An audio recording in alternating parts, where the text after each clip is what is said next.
첫 시간 주님께 안녕하세요. 대강교회 오훈 목사입니다. 5월 29일 월요일입니다. 하나님 우리에게 주신 말씀은 레위기 14장 33절에서 57절까지 말씀입니다.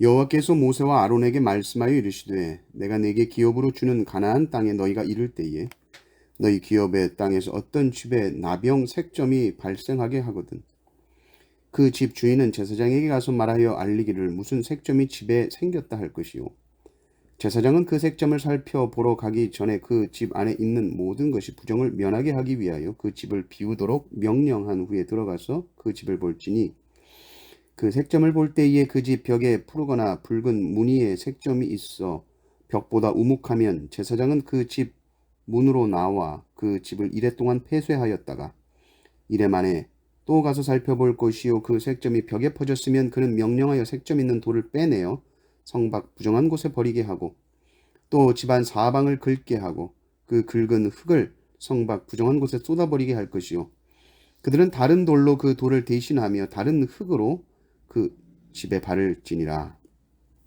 돌을 빼내며 집을 긁고 고쳐 바른 후에 색점이 집에 재발하면 제사장은 또 가서 살펴볼 것이요 그 색점이 만일 집에 퍼졌으면 악성 나병인즉 이는 부정하니 그는 그 집을 헐고 돌과 그 제목과 그 집의 모든 흙을 성밖 부정한 곳으로 내어갈 것이며 그 집을 폐쇄한 날 동안에 들어가는 자는 저녁까지 부정할 것이요 그 집에서 자는 자는 그의 옷을 빨 것이요 그 집에서 먹는 자도 그의 옷을 빨 것이니라.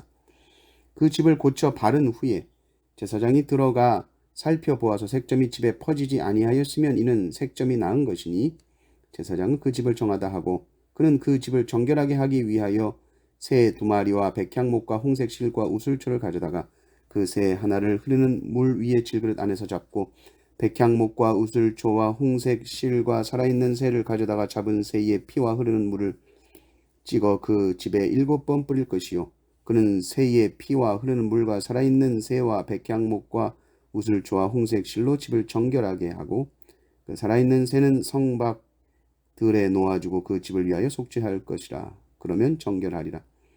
이는 각종 나병 환부에 대한 규례니 곧 옴과 의복과 가옥의 나병과 돋는 것과 뾰루지와 색점이 어느 때는 부정하고 어느 때는 정함을 가르치는 것이니 나병의 규례가 이러하니라. 아멘. 오늘 본문은 집에 생기는 나병을 말하고 있습니다. 사람 몸에 생기는 피부병인 나병, 또 옷이나 가죽에 생기는 나병이 아니라 이제 집에 생기는 나병, 즉 곰팡이죠.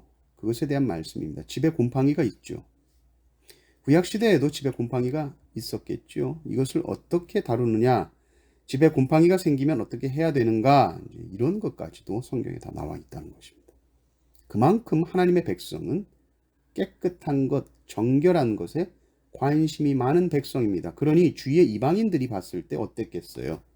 이 옛날에 하나님의 백성을 볼 때 정말 유난스럽다, 되게 깔끔 떤다, 아마 이렇게 생각했을 것입니다. 그런데 이것이 단순히 어떤 곰팡이에 대한 문제에서 끝나는 것이 아니라 이게 실상은 죄에 대한 가르침이기 때문에 더 중요한 것입니다.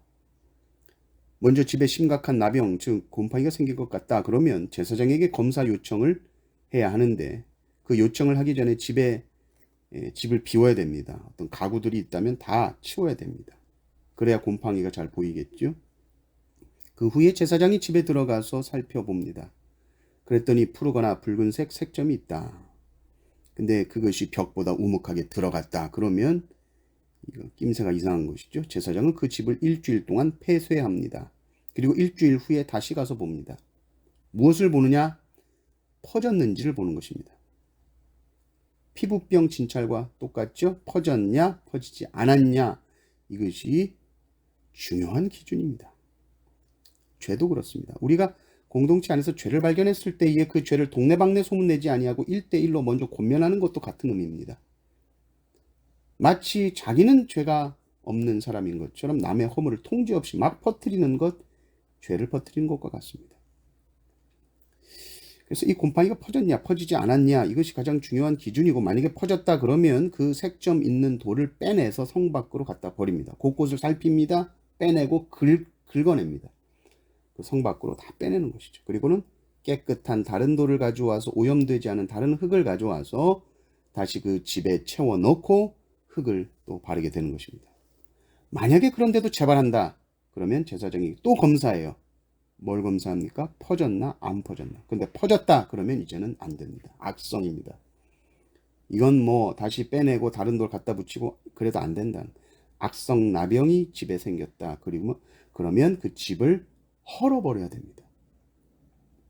퍼지지 않았다면 됐다. 이제 정결 의식을 해난 다음에 다시 그 집에 들어가서 살 수 있게 되는 것이죠. 이 정결 의식은 이 피부병에서 회복된 사람이 했던 정결 의식과 똑같습니다. 이것이 이제 오늘 말씀이죠. 레위기 전체의 주제는 거룩입니다. 거룩은 부정과는 구별된 온전함을 말합니다. 피부에 색점이 생겼다, 또 옷에 생겼다, 또 집에 생겼다. 그래서 이 피부가 우묵하게 들어갔다든지 집에 퍼졌다 그러면 이 온전함이라는 것이 깨지는 상태요, 변형되는 상태인 것이죠. 온전함이 파괴가 되는 것이죠. 파괴가 한번 되면 그것은 점점 더 많이 깨지고 더 많이 파괴됩니다. 퍼진다는 겁니다. 그래서 계속해서 다른 것들에게도 악한 영향을 미치게 되기 때문에 끊어야 된다는 것이죠. 죄의 특성 중에 하나가 바로 이 퍼지는 죄의 확장성입니다. 곰팡이는 이것을 아주 상징적으로 잘 보여주는 것이죠. 그래서 어떻게 해야 하는가? 불살라야 된다. 부셔야 된다. 그렇게 단호하게 잘라낼 것을 말씀하고 있습니다. 나병 환자들에게는 참 안 됐지만 그들을 이 공동체에서 완전히 격리시키는 것도 그런 의미입니다. 부순다는 거, 이건 쉽지 않은 일입니다. 잘라낸다는 거, 무너뜨린다는 거, 이건 힘든 일입니다.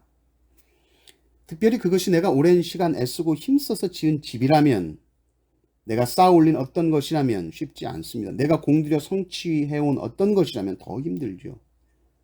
그냥 곰팡이 좀 있어도 사는데 좀 쾌쾌한 냄새가 나도 불편함 없으면 그냥 살지. 집을 왜 부셔? 난 그냥 이 집에 살래요. 이런 태도는, 이런 자세는 하나님의 거룩한 백성의 삶의 자세가 아니라는 거죠. 부수더라도 점검받아야 됩니다.